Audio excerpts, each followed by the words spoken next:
Welcome back to Riders of the Dawn. This is Stu. This is Jay. And today what are we going to talk about? Addiction? We're going to talk about addiction today. More specifically, addiction with artists in general. So musicians and people who have to move fluidly between being introverted and extroverted. I think is really the... Yeah, performance artists are notoriously prone to addiction. Yes. And I think one of the big reasons for that is that they feel that they need it for functional reasons. If you want to be a musician, you got to spend a lot of hours locked in a practice room. And that requires a high amount of introversion. Then you have to go out on stage and do that whole thing, and that requires a large amount of extroversion. Yeah. And to switch between those two modes at will requires an ascendant personality, really. Yeah. Like mine. Obviously. So, you can use one or more drugs to get you in or out of whatever mode you want to be in. So, I think there's a lot of artists that use cannabis in particular to regulate their mood. Mm-hmm. But there's other drugs too. Well, I mean, the famous ones you see is heroin, because so many musicians, especially like 90s and pre-90s, died of heroin overdoses. Oh, they still die of heroin overdoses, or there's still drug deaths now. I see prescription drugs more than heroin now, but I mean, I think Amy Winehouse died of a heroin overdose. I could be wrong. Oh, that's or some kind of opioid. Yeah. But opiates for one are I would assume people use to calm anxiety. So if you're an introvert and you have to go on stage, you want to get stoned out of your brain so that you can deal with the pressures of being in front of hundreds of people, and in the case of Amy Winehouse or Kurt Cobain or something like that, hundreds, thousands of people. Something you're doing to regulate your mood. And another thing, I mean, before we dig deeper into it, there's a lot of research about addiction now that says what a lot of people understand about addiction is not correct. That people think that there's this physiological addiction that just kind of takes hold of people. And there are physiological parts to addiction, for sure. But what they found is that almost universally people that are long-term drug addicts have some sort of emotional trauma in their background. Yeah. There was one that's there was a lot of drug use in Vietnam. The people came back from Vietnam and they stopped using drugs. Right. Because they weren't in an environment where they needed to feel good. Yeah. And being in the public eye, in the spotlight, so to speak, is one way to always ensure that you're abused. I mean, most people say, yeah, well, you're famous and people love you and you're showered with affection all the time, but you're also showered with abuse all the time, in one way or another. Even if it's just from yourself. Honestly, if you're really hard on yourself, the way all artists are. And if you're an introvert, you're going to feel like you don't have any you time. You don't have any time for yourself. If you're, and then think about a touring musician. A touring musician has virtually no time to himself. You're on a bus with a bunch of other people. You get off the bus, you play a show in front of a bunch of other people. You get back on the bus and you try to sleep with a bunch of other people on the way to the next gig. People glorify touring because they're like, oh, look at how hard the rock stars are partying. It's yeah and no. It's fun and it's cool for some people, but for a lot of people it's not. After a while, it's going to really grind you down. Like anything. When you're away from home that amount of time, Well, and people also glorify a nomadic lifestyle, having no roots, and which is why you see this glamorization of tour bus touring. Yeah. Yeah, I have seen like the glamorization of the nomadic lifestyle. It's like, you're just traveling. It's da da da da. I'm like, well, does that create substance in your life? If it does, it's great. If it doesn't, you're gonna find that out. Yeah. I don't know too many people who travel full time for more than like a year. Yeah.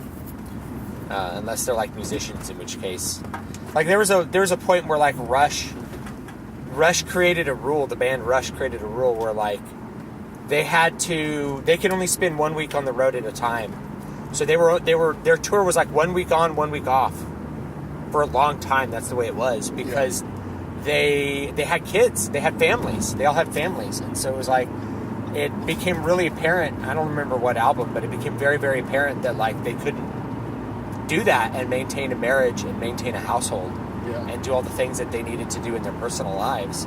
And they were successful enough that they could say, well, we're going to do a week and then take a week off so that they're only gone for a week at a time rather than being gone for literally 9 months.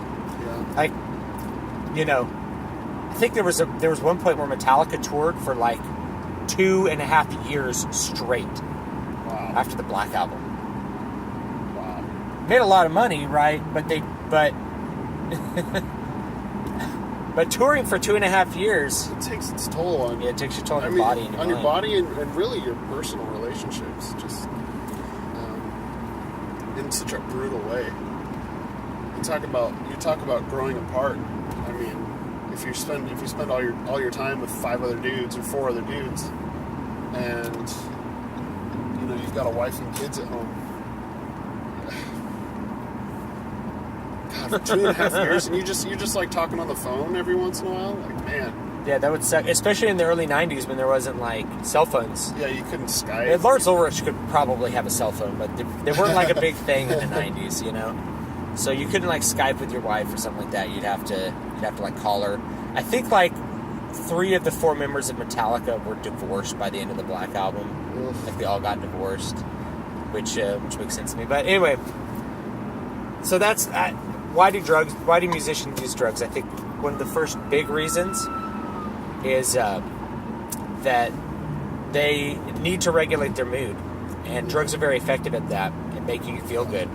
So if you feel bad, you feel nervous, you feel anxious, a lot of drugs are gonna help reduce that significantly. Take some happy pills, sad pills, mad pills, boner pills. If you're also an extrovert and you need to focus, that's where cocaine comes in. Get cocaine and Adderall. Yeah, you get cocaine, and then you can sit down and really focus and practice your butt off. Yeah. And then go out on stage and still have a good time.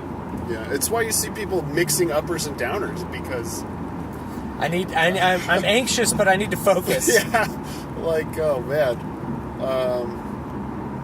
it's crazy the amount of drug use that What's interesting? Stevie Ray Vaughan used to put cocaine into his cocaine and Jack Daniels into his coffee. Yeah, it's just like wow. But the other thing that we're talking about addiction in artists, and I guess we're really talking about musicians today, but I think it's really prevalent in musicians. I think there's a lot of reasons for that. Yeah, but it's self-medicating, and we don't talk about the self-medication aspect of it. Not socially, at least. Usually we talk about it's just, oh, look at these guys party. They're doing drugs all the time, so they must be partying all the time. But when the drug use is yeah, you think it's just like nonstop recreational drug use. Yeah. And it's like, it's not that. Yeah. And the other thing is, we're even though we're explaining why musicians do this, we're not condoning it.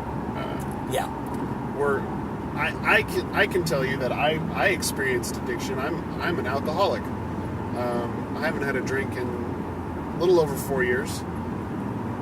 But it wasn't until I came down from drinking every single day that I realized what a problem I had created, and it's because of the problems that we're talking about. It was because you have to spend hours by yourself in a practice room and then go play for a bunch of people and deal with your own anxieties. Because I consider myself fairly introverted, and so getting out on stage was a very anxious moment for me. And now I didn't medicate myself going onto stage, but I medicated myself a lot coming off the stage because I needed to chill out. I needed to come down from that high amount of tension. And it was a huge problem in my life until I addressed it. And then once that was over, I could look back and see the behavior. Because addiction, we talk, there's like, okay, well, addiction is this physical thing. Well, it's a behavior. Yeah, like the physical symptoms of withdrawal is the way people tend to address addiction. It's like, oh, well, when you stop using it, you have withdrawal. That's because you're addicted. It's like, well, addiction's a behavior set. Yeah. And so, I mean, when we talk about cannabis or marijuana, people are going to spin you this yarn over and over again that marijuana is not addictive. That's like saying alcohol is not addictive or cocaine's not addictive or something like that. It's like addiction's the behavior set. So when somebody's having the exact same behavior sets that they have for heroin, then clearly there's an addiction there. Yeah. Right? And there's a lot of debate in psychology and stuff as to what constitutes addiction, whether like there's a thing called sexual addiction and that kind of stuff. But let me tell you, if you're performing sexual favors in order to get marijuana and smoke it, you're addicted to it. Yeah. Okay, if you're using it every day, all day, every day, that's a habit. Yeah. You have an addictive habit, and you probably want to address that because dependency on a substance generally isn't going to create the behavior sets that are necessary for you to feel happy and successful in the long term. Yeah. And one of the things with addiction is, decreasing happiness with using it while still using it, right? Yeah. So if it's like you feel like you can't kick the habit, then you really know that you're addicted to it, probably. Yeah. Now, another yarn that musicians will spin is what I call the stoner rock illusion. And now this also goes, we talked about Kevin Smith. Same thing, right? So the stoner rock illusion is this idea that that you need to use marijuana to be creative. Yeah. Or whatever drug it is. So for some people, it's psychedelics, right? Or some other drug that they need to be creative. Very rarely will people say, I need to use cocaine to be addicted, or cocaine to be creative. But pretty often people say, marijuana makes me more creative, and that's because it's an aesthetic drug and it is fun to do. And I think a lot of musicians are looking for an excuse to say that it's. Not only is it okay, it's good. It's good. So like the whole thing is like, there's no negative side effects to marijuana. It's not addictive, but I do it every day. Yeah. I need it to be creative. Like all those excuses are really just that. They're excuses for why you're habitually using the substance that your body doesn't need because your body doesn't need it. Yeah. It's not like saying, I'm addicted to food. It's like, yeah, but your body needs food. Yeah. So, I don't know if food addiction's a thing either, but like, your body needs food. Your body does not need cannabis. Yeah. Like, you have an oxygen addiction. That would be like, yeah, but your body needs oxygen. Yeah. It actually needs oxygen. Your mind needs oxygen. So the thing to me is like, and the other thing is I think that also buys into the illusion that creation is some spontaneous, magical beast. And it's like, especially with music, when people spin that yarn about music, I'm like, you can't be good at music and think that. Yeah. You can't be, because like music is such a complex art and requires such a deep knowledge of theory in order to do it correctly and well, at least to do anything of a high amount of complexity, that being inebriated is really not going to like play to your strong suits. It's like, when I'm drunk, I think better. It's like, no, you don't. Yeah. You just think that because you're drunk. Yeah, or like, it's like, the music sounds better when I'm high. It's like, well, being high is fun for you, and therefore music sounds better. It's just part of it, It's part of the aesthetic experience of marijuana use. But anyway, you get these whole list of things. It's basically an illusion. You don't need to do drugs to be creative. Creativity is a process. It's a craft. Writing is a craft. Music is a craft. And that craft requires a long, dedicated working process that substances can either inhibit. They usually are going to inhibit it. They're usually going to inhibit that process. At the very worst, they're not inhibiting it, but they're going to have negative consequences elsewhere. There's negative consequences to your wallet for using marijuana all the time. There's negative consequences to your psychological outlook. It rewires your brain. They've done brain scans and found that like the frontal lobe of habitual marijuana users is smaller and wired completely differently from people who don't use it, which means when you choose not to use it, your brain is going to be slightly malfunctioning, at least unless it can recover, which I don't know if it can recover. So there's a lot of things that are negatives about marijuana, even though they're like, oh well, it's not as bad as alcohol. It's like that depends, right? Yeah. Depends on your perspective, because like alcohol can be really bad, but alcohol can also just not really be anything depending on how you use it. Well, if we're talking about it in an addictive sense, yeah, it's probably better for you, I guess. And even then, I've heard that all the time. That it's better, and I don't. Yeah, I'm not sure that I could say that because you're comparing two incomparable. Yeah, and substances. The other thing is that's actually a fallacy. It is, because you're saying, well, it's better than this. That doesn't mean it's good. Yeah, that doesn't mean it's good, and that's a big deal. So this is something that you see in the music world. You look at old musicians, guys from like the 60s and 70s who were self-medicating, doing these things that we're talking about. They all eventually got clean. Most of them. I mean, the ones that I'm thinking of. Not entirely intact within their mind. They either got clean or they died. Yeah, well, it's like, just look at like Ozzy Osbourne on his reality show. Yeah. And it's like, you see that, and it's like you can't really think that there's just no negative consequence to long-term drug use, or especially like long-term psychedelic use. Like Brian Wilson from the Beach Boys, my dad used to call him a crispy critter. He used to call these old drug users that he would run into in work and stuff.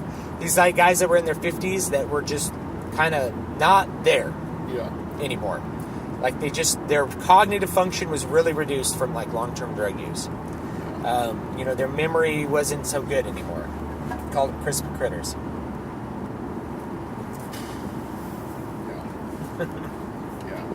And I guess my point was, you can't sustain that level of drug use because you got to remember you're self-medicating, and if you're self-medicating, you're never actually addressing the issue. Yeah, and that's usually the problem is you don't realize that you're doing these drugs because you're medicating yourself. You're doing them because they make you feel good, and that is really unless you're clean for a long time, you don't ever take the steps to go down that rabbit hole and see why you've been using them in the first place. Yeah, well, what's the alternative to self-medication? Self-reflection, therapy. Yeah. What about psychiatric medication? See, I'm not really pro psychiatric medication either. Right. Well, I know several people who have benefited immensely from things like antidepressants, and they're not for everyone. They're not to be doled out like Pez in the way that they seem to be today.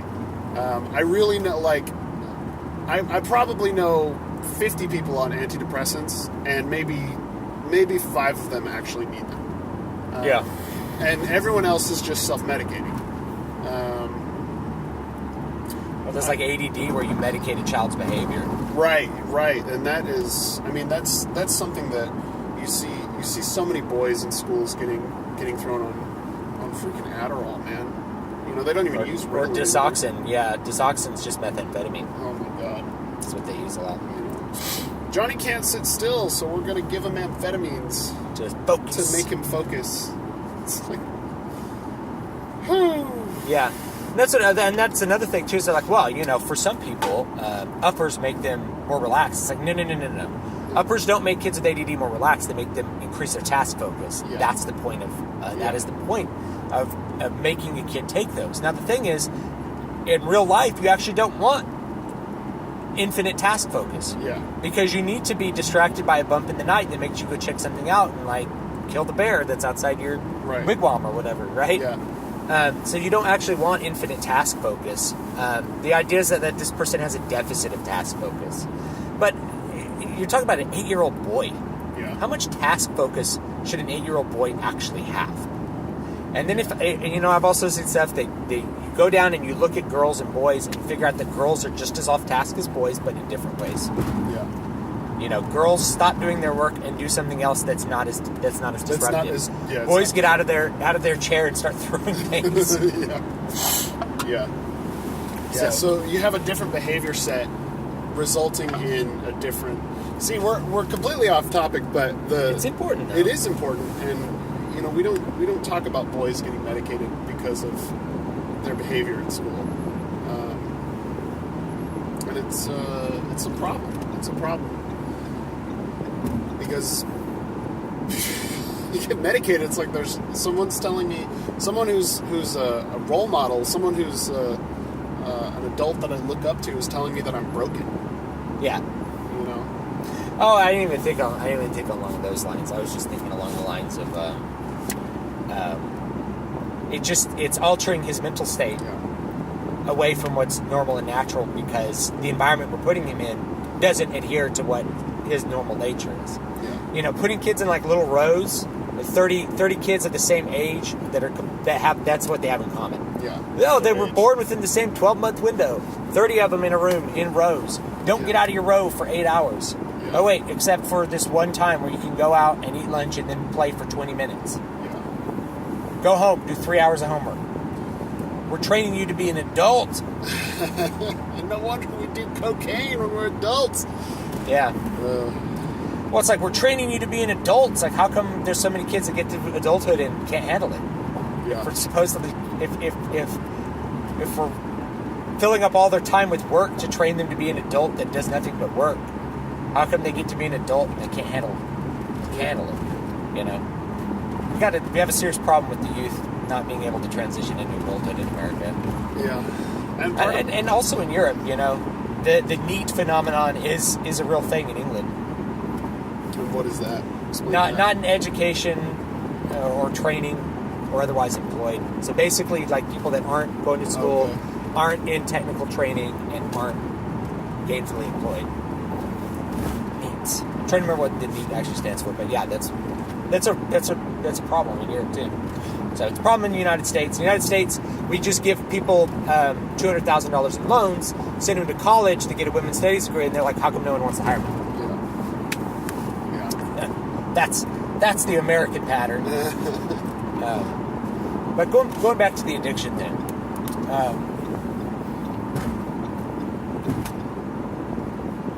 I think it's okay to use drugs for specific purposes. Like you take an ibuprofen when your head hurts. Right? If you need to stay up all night, I think it's okay to drink a bunch of coffee. Yeah. Or whatever you need to do. Actually, I wouldn't be opposed to using Ritalin if you have to stay up all night. If that's a one-time thing. But when you're using something habitually day in, day out, that is going to create a behavior set, what's called drug-seeking behavior, that's going to actively inhibit your growth. Yeah. That would be my conclusion about that, I suppose. And that's a big point. It's a good point. As we come towards the end here, that addiction is a behavior set, and I think it's really important to remember that, because if you're just doing something once, that's not a behavior set. It's the thing you did. An encounter. Yeah. So yeah, if you stay up all night and you drink 2 pots of coffee all through the night so that you can finish your task, and that's a one-time thing. Or maybe you do it once every year. Or you go to a party and you get drunk. Mm-hmm. Or whatever it is. That's not an addiction. Yeah, to me, that's not super problematic. When you're using it consistently, and it doesn't have to be for the same reasons, but I think in a lot of cases it is for similar reasons. You just might not be aware of those reasons because those reasons are anxiety. It might be social anxiety. It might be stage fright. I mean, there's so many reasons.